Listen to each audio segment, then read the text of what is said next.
Hi. Okay. So this is just a quick one. This involves applying for QTS in Scotland.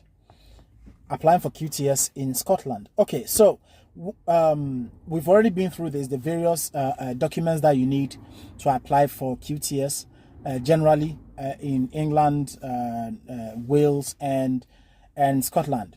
Now, I have been through the Scotland QTS process myself, so I just wanted to include this. I thought it would behoove those that that would like to take that process as well. Now, aside the main documents that they would request for when you are applying for the QTS, once a handler picks your application, they are definitely going to ask you to provide extra documents. And I've said this earlier, that when they start asking you for those further clarifications, when they start asking for further documents to buttress your documents or to prove the authenticity of your qualifications, then you are on the right path. So take note of this. Now, some of the documents that they are very likely to ask you to provide, in addition to the ones that you provided in your application, is a police report. You need to provide a police report from your home country. Now, with the police report, if you have it, you can add it when you are applying for the QTS. When you are in the middle of the application, when you are uploading your very first documents as you are applying for the QTS, it's good if you already have the police report, and then you can add it to the documents that you are going to upload. If you don't, they are definitely going to ask you to provide it later once a handler picks your application. But I'm telling you this now so that with that one you can get that and add it to your certificates, your transcripts, your proficiency letters, and your statement of comparability from the UK ENIC authorities. You can add the police report to all the documents when you are applying for your QTS. Once that is done and a handler picks your application, they are definitely going to ask you to provide further documents to sort of buttress your application and your documents. Now, some of these things, some of these documents that they would ask you to provide, again, includes letters, official letters from your universities, or the institutions that issued those certificates that you have given to them. Now, I'm using friends of mine who has also been through this process, some of the documents that they ask them to provide again. Now, first off, it doesn't mean that they are going to ask everybody to provide the same documents, because most of the documents that they asked some of these friends of mine to provide, they didn't ask me to provide them. Now, how clear the information on your transcripts are because with one of my friends, they asked him to provide an official letter from the University of Education, Winneba, explaining one of the courses that is stated in the transcript. They didn't know exactly what that course entailed, so they needed further clarification on that.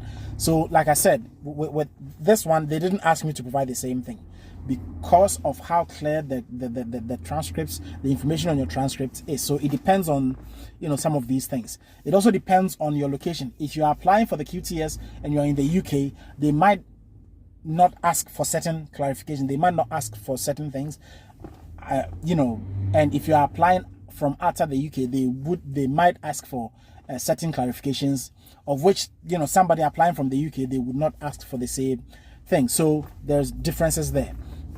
They would ask you to provide a proof of address. So the address that you used, that you entered, that you provided to them, that this is your address, wherever you are, they would ask you to provide a proof of that address. And when you're dealing with these international institutions and they ask for proof of address, the best and the most efficient way to do that is through a bank statement, because your home address is definitely going to be on your bank statement. So make sure that when you're applying for the QTS, the address that you give them is the address on your bank statement. If it is not on your bank statement, then the address, if you have moved address, if you've changed address, then the address that you provide when you are applying for the QTS, you have to make sure that you go to your bank and you change the address so that when they ask for proof of address, you can give them the bank statement with your current address on it, or with the address that you provided, that that you provided when you were applying for the QTS, and then so that they would match. If they don't, you might find yourself in hot water. So proof of address is one of the documents that they would ask you to provide, to add to the documents that you have provided. And then again, they would ask for, let me use another friend of mine who has his QTS Scotland in French, to teach secondary school French. They asked to provide a proof of residency. Now, I know from my friends who did French, as part of the program, they do spend some time, whether weeks or months, in French-speaking countries like Togo, like Benin, like Ivory Coast. So the institution, the university that you did that program with, they would ask for an official letter from that institution proving that, since you are saying that you did French and you have certificates in French education and stuff like that, they need proof of that residency, because they require that you must have spent quite a number of days in a French-speaking country. So once the institution, or once your university provides that document, that is also accepted. So they would ask for something like that. They would ask for something like that. And then again, they would ask for a letter from your university to authenticate your teaching practice, if as part of the program, whether it's a degree or whatnot, as part of the program, if you did teaching practice. If you did, they would like the university to provide a letter confirming that you did the teaching practice. And not just the teaching practice, the subject that was the main subject matter for your teaching practice. So if you are applying for the QTS for secondary school mathematics, then they would need letter from your university proving that indeed you did teaching practice, and the main subject that you taught during your teaching practice was, say, mathematics, and it was from this age group to that age group. Here, I've said this earlier, that secondary school, it's one. Unlike in Ghana, for instance, where we have the junior secondary school and the senior secondary school. Here, the secondary school is just one, from year 7 to year 11. From year 7 to year 11. In Ghana, or in Ghana terms, I would say from JHS 1 to SHS 2, because it's 5 years.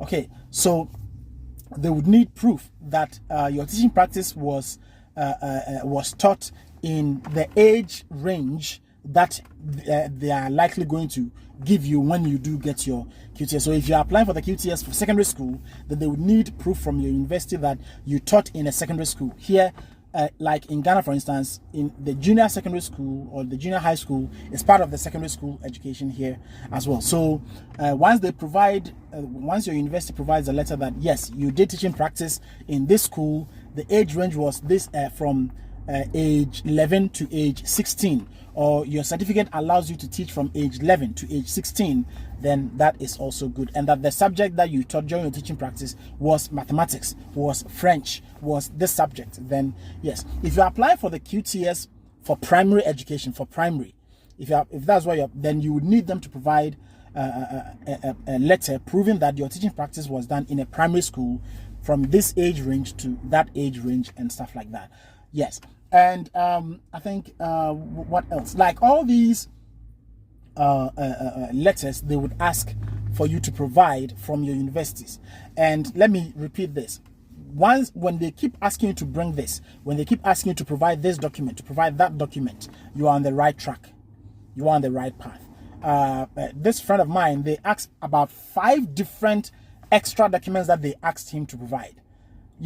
If you're not careful, you might give up, or you might say that no. But then eventually, once he provided all those documents that they asked for, he has his QTS now. So these are some of the extra documents. So you have to be prepared for that. You have to be prepared for that. If you don't know, then at least visit your issuing universities, or maybe have a contact in your issuing universities, so that when they do ask you to provide this document, you just inform your contact. Your contact will work on it for you, once they get the letter or once they get that document, they just send it to you, and then you can send it to your handler, and then that'll be all. So get ready for some of these extra documents that they would ask you to provide. The ones that I know for a fact is the police report or the police clearance and proof of address. Sometimes even extra proof of ID like birth certificates and stuff like that, they would ask for those things. But I do know that they are going to ask you to provide a lot of extra documents with regards to the universities that issued your certificates and your transcripts. They would ask for a lot of further clarifications before they eventually decide to give you your QTS. So just be prepared for that. And when they start asking for those things, know that you are on the right track. And once you're able to provide everything that they ask for, definitely you are going to get your QTS. Now, when you do get your QTS, for Scotland, it is going to be provisional. It is going to be provisional. All right.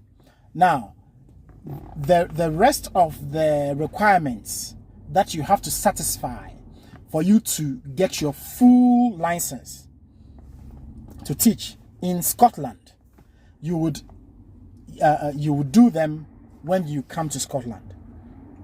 Once you have your provisional QTS pin, once you have your provisional QTS, or once you have your provisional license, you are allowed to use that to apply for a job or a teaching job in Scotland. And once you are able to get a role, once you're able to secure a teaching role in Scotland, the school sponsors you, they bring you from wherever you are, and then you come to Scotland. The remainder of the requirements that you would have to satisfy to get your full license, you would do that. In fact, the school that employs you would help you to satisfy all those other requirements for you to get your full license. So wherever you are, once you apply for the QTS, if you are able to go through all the process and you are given your QTS, it is going to be provisional. To get the full license, you would have to come to Scotland. You would have to be employed by a school. You come to Scotland, and then the school would help you to satisfy those extra requirements. And they do that. One of the major requirements that you would have to satisfy when you move to Scotland is a Scotland teaching experience. See, in the course of your application for the QTS, they would ask you to provide referees for references. And so far as you are not in the UK or even in Scotland, it means that none of your referees is going to be, none of your referees have a Scotland QTS. It means that none of the experience that you have in teaching is in Scotland. None of them can vouch for you and say that you have a teaching experience in Scotland. No. So you would need somebody to vouch for you who has a Scotland QTS, and you can only get that once you move to Scotland and you start teaching.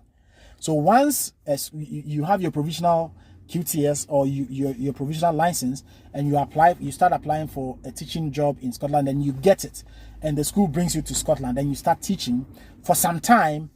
Once the school observes you, they teach you the ropes.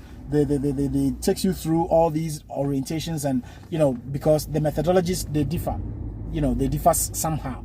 So once you are able to go through all that and you start teaching in Scotland and you gain a bit of teaching experience in Scotland, if that is the only extra requirement that the General Teaching Council of Scotland required of you to get your full teacher license, then after you teach for some months, your school will just write a recommendation to the General Teaching Council of Scotland that you have satisfied the last requirements, and then they will just give you your full QTS license, and then that's it. With mine, for instance, let me give you mine as an example. When I received my provisional license for Scotland, the only thing left for me to do is to teach in Scotland for just 20 days. Just 20 days teaching experience in Scotland, and I would have so whichever school that I do this 20 days teaching in Scotland, whichever school that I do that in, the head of that school will just write that recommendation to the General Teaching Council of Scotland, and I will have my full General Teaching Council of Scotland QTS for secondary school mathematics. So that is for your information there. Depending on your qualification, depending on the experience that you provide, depending on all those extra documents that they ask you to provide and you're able to provide, depending on all of that, you know, they might ask you to do some other things once you move to the to Scotland. Once you start working in Scotland, they might ask you to provide other things. They might ask you to satisfy other requirements aside the teaching experience. But like I said, it all depends on you, the applicant, because each application has its own merit. Each application has its own merit. So take very good notice of that as well. So once you have that, once you have your provisional license, you can use it to start applying for a job. I've already talked about CV library. You can use that and then secure a job in Scotland. You move to Scotland, you start working, and then you satisfy all the other requirements that you would have to satisfy once you move to Scotland, and then you have your full license and off you go. So that is what I wanted to add to what I said earlier. So any question, as usual, if you have any question, just let me know, and I will be sure to answer you in the next one. I know this has been long, but it is quite important, so take very good notice of it. For those that wants to start that wants to go through this journey, that wants to go through this process to get your teacher license in Scotland. I talk about Scotland because it's quite open. It's quite open for everyone to apply, and everyone has a higher chance of getting QTS to teach in Scotland. I've already shared the video with you whether the various QTS are compatible or are accepted or recognized in the other UK countries. So you can find it in the video logs, and then you can watch that as well. I'll see you again in the next video. So peace.